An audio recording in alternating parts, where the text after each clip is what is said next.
So I'm give him the doubt. I'm a real Joe Budden fan.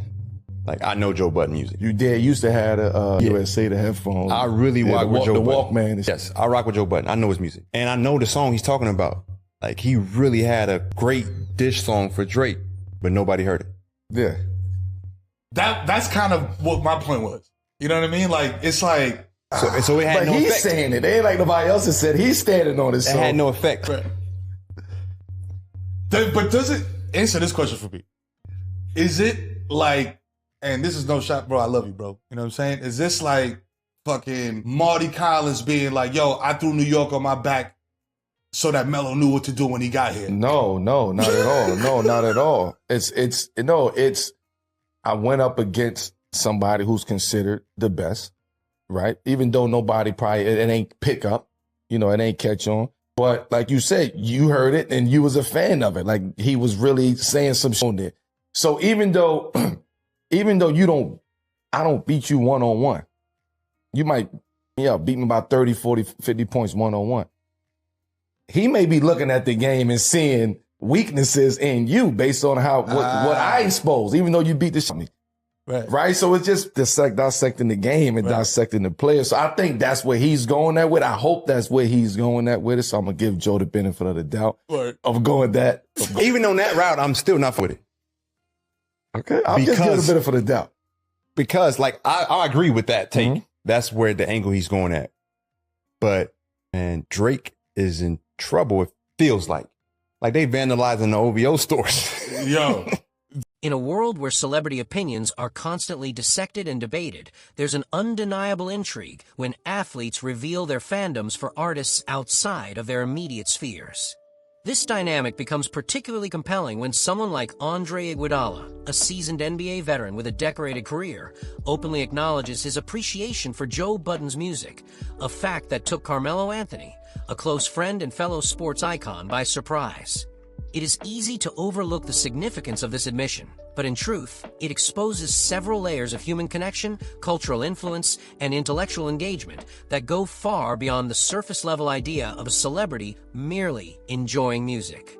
At first glance, the conversation might seem casual, a basketball player sharing a preference for a particular musician.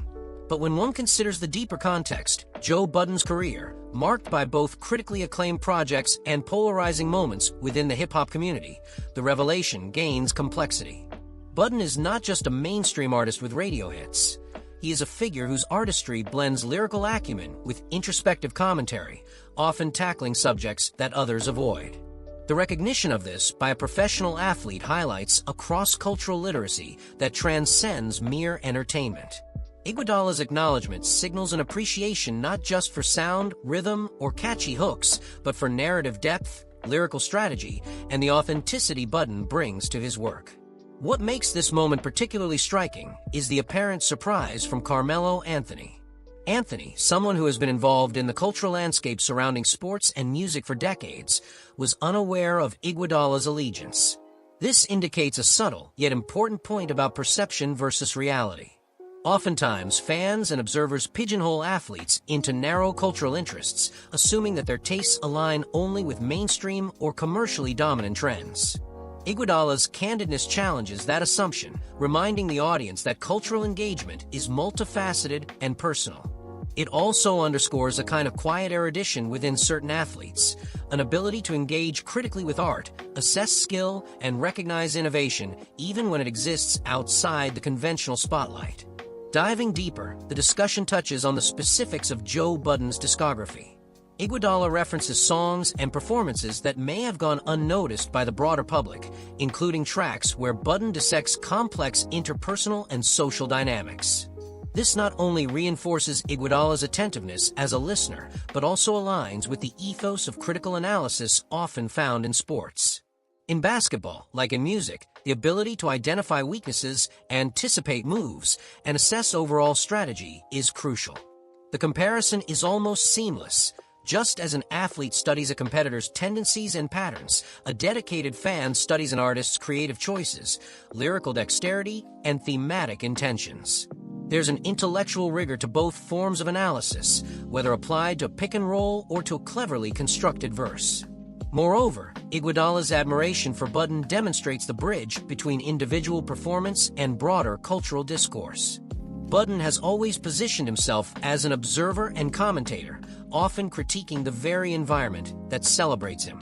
His work is inherently meta, analyzing not only personal narratives, but also the mechanics of the industry and societal perceptions. Iguodala, in recognizing this quality, validates the idea that artistry is not only about consumption, it is about interpretation, insight, and the ability to apply lessons learned from one domain to another. For an athlete, this might translate into understanding the psychology of opponents, the rhythm of the game, or the dynamics of team interaction. For a musician, it is about understanding the audience, the narrative, and the craft itself. The intersection is fascinating, revealing how disciplines that appear unrelated can share underlying principles of observation and critical thought. The conversation also hints at Budden's overlooked status. Iguodala's remarks about tracks that nobody heard draw attention to the paradox of recognition.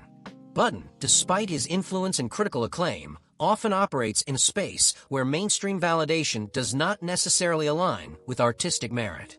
This dichotomy is not lost on Iguodala, who seems to respect the distinction between popular success and substantive skill. The athlete's insight into this speaks to a broader theme of discernment, the ability to appreciate depth where others might only recognize surface-level fame. It is a lesson that extends beyond music into the world of professional sports, business, and personal development, an acknowledgement that mastery and talent are not always accompanied by widespread acknowledgement. Another key dimension of this discussion is the nuance in Iguodala's approach. While he clearly admires Budden's work, he does not offer uncritical praise. Instead, he situates his fandom within a framework of analysis, acknowledging that even someone widely respected can face challenges in gaining universal recognition. This mirrors a sophisticated critical mindset. It is possible to admire without idolizing, to respect skill while maintaining awareness of the broader context. In a culture often dominated by extremes, unwavering adulation or harsh dismissal, this perspective provides a refreshing model of measured engagement. It suggests that true appreciation comes with discernment, and that acknowledging skill in others does not require the diminishment of one's own standards or achievements. The conversation also opens a window into the personal dimensions of fandom. Iguodala's declaration of being a real fan conveys more than casual enjoyment. It suggests loyalty, familiarity, and sustained attention. Being a true fan entails an active engagement with the artist's body of work, a willingness to follow thematic evolution, and an understanding of artistic intention. For Iguodala, this is more than a hobby. It is an intellectual investment, an acknowledgement of the craft, and a celebration of excellence. This level of engagement resonates with anyone who has devoted time to mastering a skill, whether in music, sports, or other professional fields.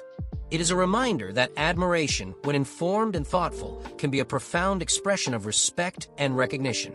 The dynamic between Iguodala and Anthony further enriches the discussion. Anthony's surprise serves as a narrative device, emphasizing the gap between expectation and reality. It highlights how personal interests, often hidden from public view, can challenge preconceived notions. This is particularly relevant in the age of social media, where curated personas and performative interests frequently obscure the nuances of individual taste. Iguodala's openness disrupts these assumptions, creating a moment of revelation not just for Anthony, but for the audience as well.